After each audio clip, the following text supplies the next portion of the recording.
तो इस तरह से वो कह रहे हैं कि ये ज़िंदगी जो है मौत से लग रही है गले। मतलब वो कह रहे हैं कि जो खुशी होती है देश पर मर मिटने की, वो बहुत ही उच्च कोटि की खुशी होती है। और ये सबसे बड़ा जश्न ये होता है कि भले ही हमारी जान चली जाए, लेकिन देश की रक्षा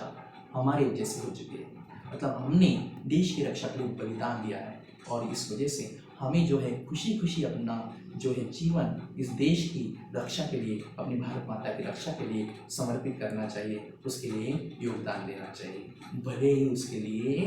हमें जान भी देनी पड़े। और ये खुशी मरने से भी बहुत बड़ी खुशी कौन सी है कि हमारा देश जो है पूरी तरह से सुरक्षित है, और उस पर किसी प्रकार भी दुष्ट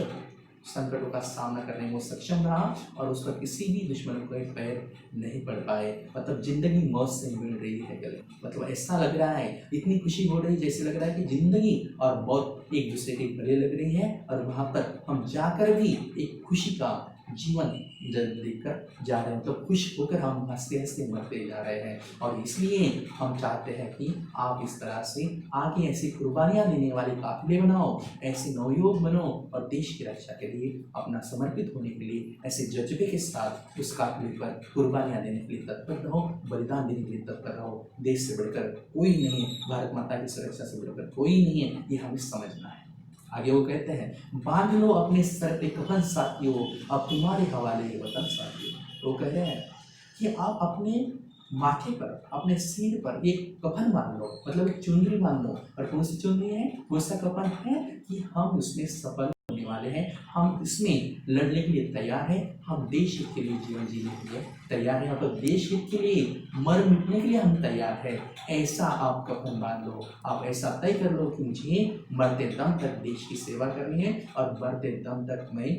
अपना जीवन गंवाऊंगा, लेकिन देश की रक्षा करते करते उसकी इज्जत पर आँच नहीं आने दूंगा। इस तरह से ये जो पूरी तरह से दुल्हन है उसकी सुरक्षा रक्षा करूंगा, और जो हमारा गौरव है हिमालय पर्वत, उस पर किसी के दुष्टों के पैर पड़ने नहीं दूंगा। और इस तरह से हम तो जा रहे हैं, लेकिन आप जो है चुनरी बांध लो, सिर पर माथे पर एक कफन बांध लो कि अब हम इस उद्देश्य से, इस उद्देश्य से सेना में जाएंगे, इस उद्देश्य से देश की रक्षा करेंगे। उस जहाँ पर जाकर हमें भले ही अपने जीवन की कुर्बानी क्यों ना देना पड़े, लेकिन फिर भी हम वो कुर्बानी देकर देश की रक्षा करेंगे। तो इस तरह से इस दोहे के, इस अलग प्रकार के पंक्तियों के माध्यम से उन्होंने हम भारतीयों से, आप भारतीयों से अलग प्रकार की अपेक्षाएं सैनिकों ने रखी है। वो तो जा रहे हैं, लेकिन वो चाहते हैं कि उनके जाने के बाद हम देश की रक्षा इस तरह से काफिले बनाकर, इस तरह से देशभक्ति का जुनून लेकर, इस तरह से माथे पर चुनरी बनाकर बांधकर, इस तरह से सिर पर कफन बांधकर। उस कविता की अगली पंक्ति है, खींच दो अपने खुद से जमी पर लकीर, खींच दो अपने खुद से जमी पर लकीर, इस तरफ आने न पाए रावण कोई। देखिए यहाँ पर जो है कवि कह रहे हैं कि अपने खून से, अपने खून से अपनी भारत माता के सीमा में ऐसी लकीर खींच दो जिस तरह से लक्ष्मण रेखा खींची गई थी। और लक्ष्मण रेखा जिस तरह से खींची गई थी, जिस लकीर खींची गई थी, वैसी लकीर आप खींच दीजिए, और तय करो कि उस खून की जो लकीर आपने खींची है उसको पार करके कोई रावण ना आ सके। मतलब जो दुश्मन है, रावण की उपमा किसे दी गई है, दुश्मन को दी गई है, क्योंकि भारत माता जो है उसे सीता की उपमा दी गई है। तो ये जो भारत माता है, तो ये जो भारत भूमि है, ये सीता के समान है, और उसकी रक्षा के लिए लक्ष्मण रेखा खींच लीजिए, और तय करो कि वो लकीर को कितना भी बड़ा रावण, कितना भी बड़ा दुश्मन, कितना भी बड़ा संकट अगर होना, तो भी उसे वहीं पर रोकने का प्रयास करो, और तय करो कि भले अपनी जान देनी पड़े, हमें कुर्बानियाँ देनी पड़े, हमें वहाँ पर हमारी मृत्यु भी तय है, तो भी हमें मरते दम तक उस रेखा को कोई खींचकर, उस रेखा को, जो खींची हुई रेखा है, उसे पार करकर कोई न आ सके, ये पूरी तरह से आपको तय करना है। भले ही वो उनकी लकीर पार करते करते, दुश्मन पार करते करते जब आप पर हमला करेंगे, आपको नुकसान पहुंचाने के प्रयास करेंगे, तो उसकी बचाव हेतु अगर आपको पूरी तरह से अपनी जान भी गंवानी पड़े तो भी पीछे हटना नहीं है, लेकिन उस लकीर को, उस दुश्मन को, उस रावण को पार करने नहीं देना है। तोड़ दो हाथ अगर हाथ उठने लगे, छू न पाए सीता का दामन को। वो कह रहे हैं कि उस लकीर को पार करने के लिए, देश पर आँच आने लाने के लिए, देश पर पूरी तरह से हानि पहुंचाने के लिए अगर कोई भी रावण आता है, तो याद रखना कि लकीर के पास आते ही उसे अंदर आने देना नहीं हमारी सीमा में, भले ही उसी जगह पर उस दुश्मन के, उस रावण के हाथ भी काटने पड़े। तो भी आपको हाथ काट देना है, उसके हाथ तोड़ देना है, लेकिन फिर भी कोई हमारी सीता का दामन छू ना पाए, हमारी भारत माता का दामन छू ना पाए, कोई भारत माता की जमीन पर ऐसे बुरे दुश्मन और संकट ना आए, इतना हमें ख्याल रखना है। भले ही उसका सामना करते करते हमें उसके हाथ भी काटने पड़े तो वो भी कोई परवाह नहीं है। ऐसे हाथ तोड़ दो जो हमारे देश की अब्रू पर पूरी तरह से आँख रखते हैं, या हानि पहुंचाने का प्रयास करते हैं, या देश को नुकसान पहुंचाने का प्रयास करते हैं। भारत माता जो है एक सीता के समान समझकर उसकी रक्षा कीजिए। अगर उसके दामन को यानी आंचल को अगर कोई हाथ लगाने का प्रयास करेगा तो वो कोई दोनों हाथ काट देने हैं। ऐसे यहाँ पर जो है कवि ने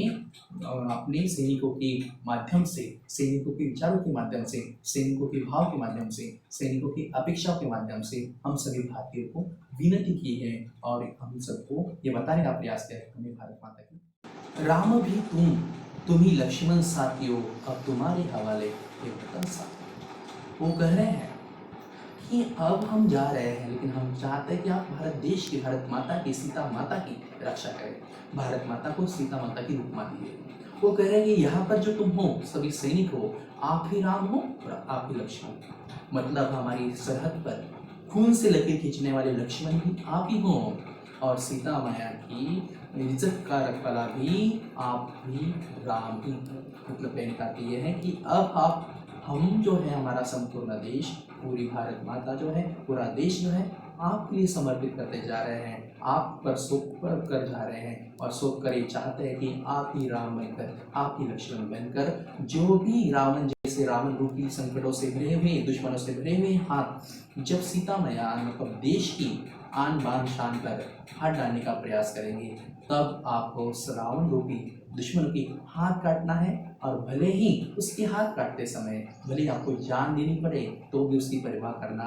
नहीं है, क्योंकि अब हम जा रहे हैं, लेकिन हम चाहते हैं कि आप इस तरह से हमारी भारत माता की रक्षा करें, हम भारत माता की सेवा करें और भारत माता के लिए आप आत्म बलिदान दें, ऐसा हम चाहते हैं। तो इस तरह से इस कविता के माध्यम से एक सैनिक के विचार, एक सैनिक के भाव वहाँ उसने प्रकट किए हैं कि किस प्रकार उसने अपना संपूर्ण जीवन देश के लिए अर्पित किया, लेकिन कभी वो वहाँ पर मरने से नहीं डरा। कभी मरते मरते दम तक उसका जो है नसें जो है, नसों में खून थम रहा है, सांस रुक रही, लेकिन उसकी परवाह नहीं की, लेकिन मरते दम तक इस दुश्मन को भारत देश की सरहद पे आने का मौका नहीं दिया। और वो चाहते हैं कि ये जो मौका है देश पर मर मिटने का, ये दोबारा आता नहीं है। जीने के बहुत सारे अवसर आते हैं, लेकिन ऐसा मौका बार बार नहीं आता, और इसलिए उच्च कोटि का कर्म करने हेतु तो हमने ऐसा किया। देश पर मर मिटना ही सच्ची जवानी है, देश पर मर मिटना ही सच्चा खून है, सच्चा प्रेम है, ये उन्होंने बताने का प्रयास किया। और वो आपको कहते हैं कि ये जो भारत माता है ये सीता सामान्य, और उसकी अब्रू बचाने के लिए आपको कितने भी रावण है तो उसको पूरी तरह से उसके हाथ काट देने हैं, उसको मार देना है, भले ही वो मारते समय आपको अपनी जान दिखानी पड़े तो कोई परवाह नहीं है। इस तरह से उन्होंने बताने का प्रयास किया। और वो चाहते हैं कि इस तरह से भारतवर्ष में बहुत सारे जवान निर्माण हो, उसके काफिले तैयार हो, और वो काफिले देश के लिए पूरी तरह से भारत माता के रक्षा के लिए अपनी जान देने से पीछे न हटे। इस तरह से हमने जान दी, मतलब वो जो चाहते हैं कि आप भारत देश की रक्षा करें और उसके लिए अपनी जान देने से पीछे न हटे। इस तरह से कविता का भावार्थ है। धन्यवाद।